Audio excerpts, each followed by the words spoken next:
Hey guys, this is Mr. Edmond, and wanted to just create a little bit of a short video about what we do in here. This way, this will be up all year. So if your parents want to watch this, or if your parents want to see what's going on in our class, or if you just want to remind yourself of what we do in here, this is something that just want to put together to give you an idea, and especially in the world of not knowing if we'll be online or if we'll be face to face, it's just good to have this on hand just to remind you of what we do in here. If you're new to my class, welcome. If you're not new to my class, you're going to know a lot of this stuff as far as what I expect and what we do in class because you've had me before. So this is world history. And what we're going to do in world history as compared to American history is, well, this is the bigger picture. So when I teach freshmen American history, what I try to teach is the big picture of America, of who we are as a nation, and how did we actually get to that. So, for instance, when you see protests going around, in today's world, well, why are we doing the protests, and what does that say about our country? It's the same idea with this class, only now we're talking about the world. We're talking about the world you live in. We're talking about things that happen in other parts of the planet that could affect how we live here. And so we're going to start. This is not going to go all the way through the entire history of the world. You actually had the first half of what I call world history in seventh grade.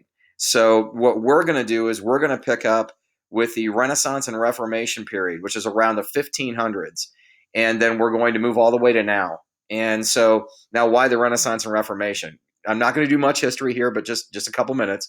The Renaissance is when, and I'm not trying to be insulting, the Renaissance is when people started thinking for themselves. And not that they didn't think before, but now it's kind of the challenge phase of why do we do this the way we do, just because we've always done something. And if the system doesn't work, shouldn't we change it? And so the Renaissance, all over the world, people will start to think and challenge the way things have been done. And that's kind of where we're going to start. The Reformation, same time period, will start challenging the power of the church. And again, the church back in 1500, the church had a much more powerful role over your entire life than maybe now. It wasn't just about going to church on Sunday. That's not at all what it was. So the Renaissance and Reformation is when people start basically challenging things. And if you think about, and I'm not being insulting, if you think about being a teenager, that's really what happens as you start growing up. You start saying, why do we do things the way we do it? It could be in society, it could be in school, it could be in your own family.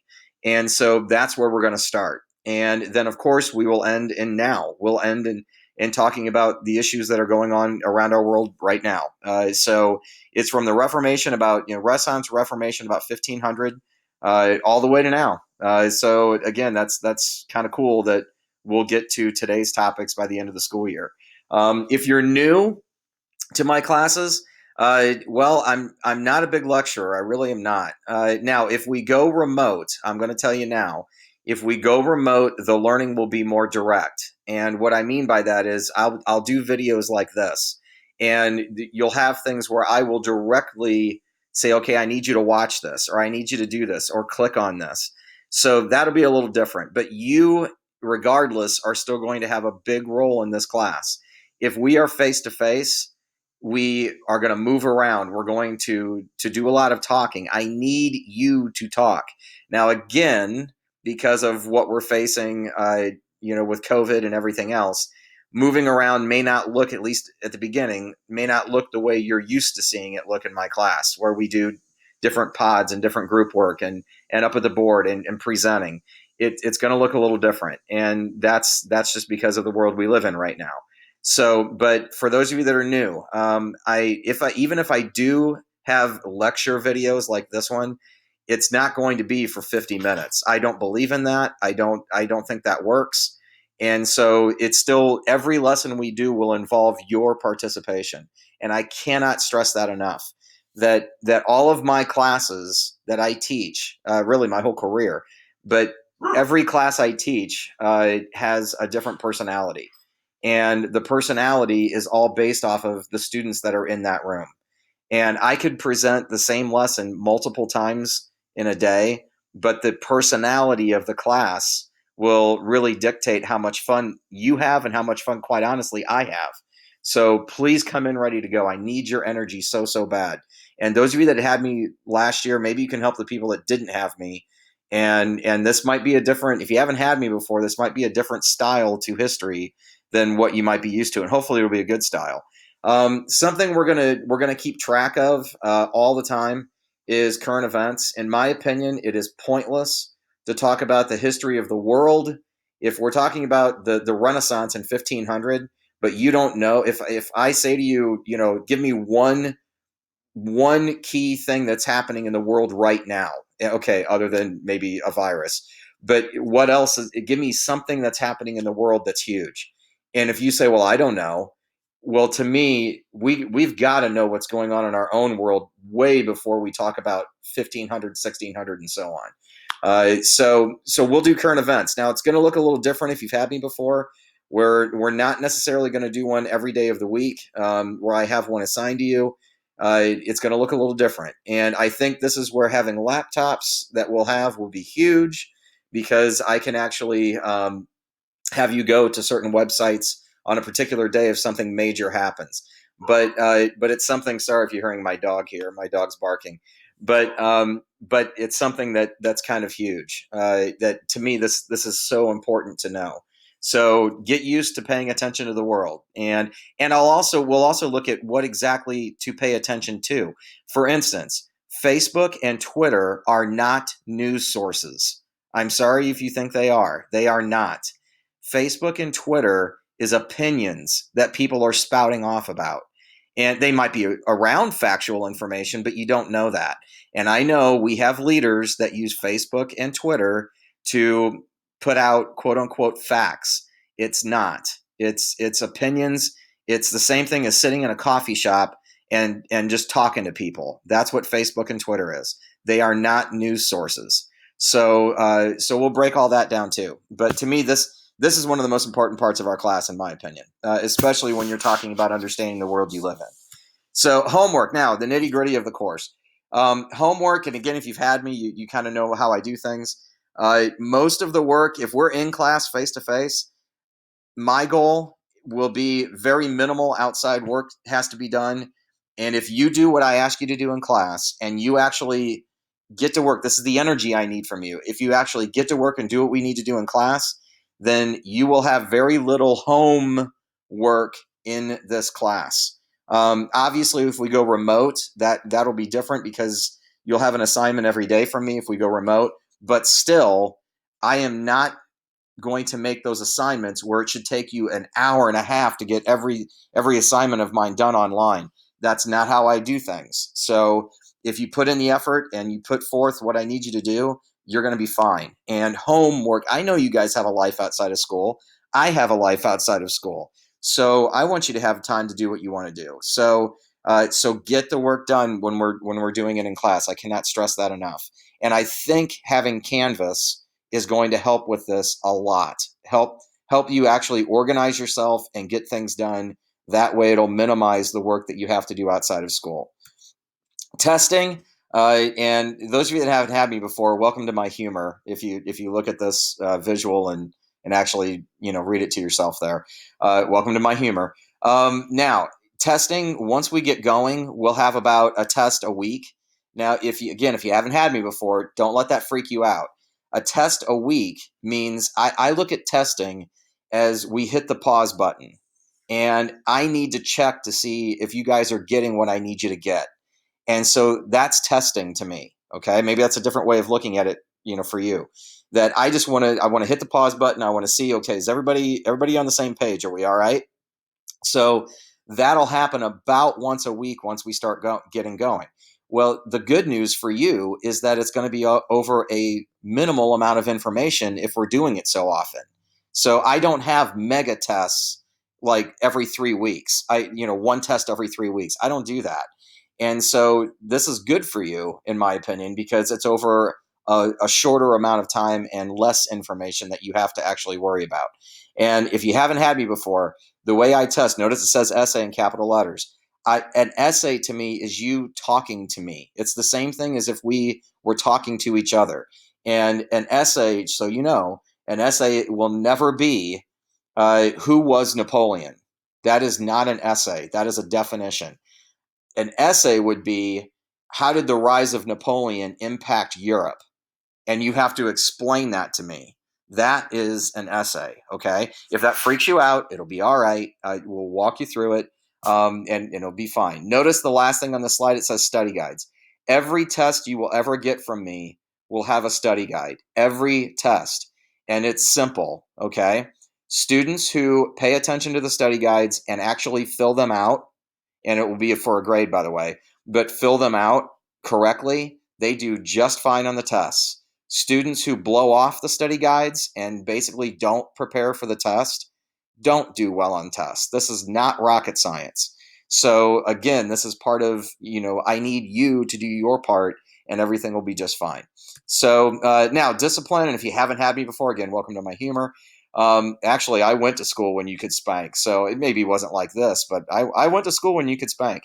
But anyway, my discipline in my classroom is very simple. I go with common sense. You guys have all been in high school now. By the time you take world history, you've kind of been there, done that, and so it's maturity. And so to me, this is life lessons. I am not. You notice I put here detention equals jail. What I mean by that, if you haven't had me before, if you have, you've heard me say this. And again, guys, life lessons, the habits you get into, good or bad, in high school, it carries over. And I've been doing this a long, long time. And I can tell you that the students who live in detention, who constantly break school rules, when they leave high school, they break rules in society and they wind up going to jail. And and if you don't believe me, I've kept clippings of former students of mine who go to jail, and none of them have shocked me. I've never been shocked by a student who used to go to Columbian and now went to jail for drugs or went to jail for something else, breaking the rules because they did it in school. And so, and at the same token, there's good that you can get into too. So if you're used to doing your homework, you're used to being respectful to people, that's great, because that's part of going to school and setting yourself up for life too. So it's good and bad, okay? But discipline for me is all about respect. I will respect you until you give me a reason not to. And I hope you give me the same respect as well. That I know, I can't stress this enough, guys. I don't know much about you if I haven't taught you before.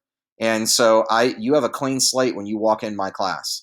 And so I respect you until you give me a reason not to respect you. So please, mutual respect. Obviously, bullying is a big catchphrase now. It's yeah. I mean, if you walk in my classroom and you tell somebody to f off, then well, you're gonna have a problem from me. And to me, that's common sense. You just don't do that. That's common sense. So now that going into help, if you need help from me with anything, really, guys, I'm in 203 all day long. And all day, I even eat lunch in 203. So I cannot stress enough that if you need help from me, please ask. And I know nothing about you. If I had you before, I obviously do. But if I didn't have you, I don't do research on my students. I think that's unfair. I want to get to know you in my class. I don't care what you've done in other classes. So if you're an A student, I don't know it. If you live in detention, I don't know it. And so when you come in, I'm going to start fresh with you. And now I ask that you do the same thing with me, that you don't, if you've heard about me from other students, good or bad, don't judge me based off of that. That's their experience in my class. I don't know if that'll be your experience. So if you need help from me, especially with something I can't see, if I see you struggling, believe me, I'll talk to you. You won't have to come to me, I'll come to you. If it's something I can't see and you need help with, please, I hope you feel like you can talk to me. And I'm in 203 all day. I've had students in the past say, well, I couldn't find you. It's like, how could you not find me? I'm in 203 all day. And the only way I'm leaving the room is if I have to go to the bathroom, which will take me about 2 minutes, or if I have to run down to the office to check my mailbox, which will take me about 3 minutes. Other than that, I'm in my room all day long. And so please, if you need help from me, ask. So this is the goal, guys. You're now at least, in your second year in one capacity or another, in your second year at least at the high school. And so this is the goal. The goal is let's get you to this point in a couple years so you're ready for life. And again, ready for life. If you notice, I haven't talked about a lot about world history here. This is getting you ready for your future, getting you in good habits, learning about the society you live in, and how you maybe change things that you want to change. So this is my goal for you, is to get you to this point in your life. This isn't, of course, the end. This is a beginning, actually, graduation, but getting you ready so on this day when you're graduating, you actually have the confidence to know whatever that next step is, that you're ready for it. And so that's what I love to do. That's part of what I love about teaching. So hopefully this made sense. And if you ever need me, of course, email me, come see me in 203, and we're going to be just fine. So I'm looking forward to teaching you guys about the world and the world we live in, and exactly how society has different challenges. We have a lot of challenges, and how as a society, as a world society, we deal with those. So looking forward to it, and we'll see you guys soon.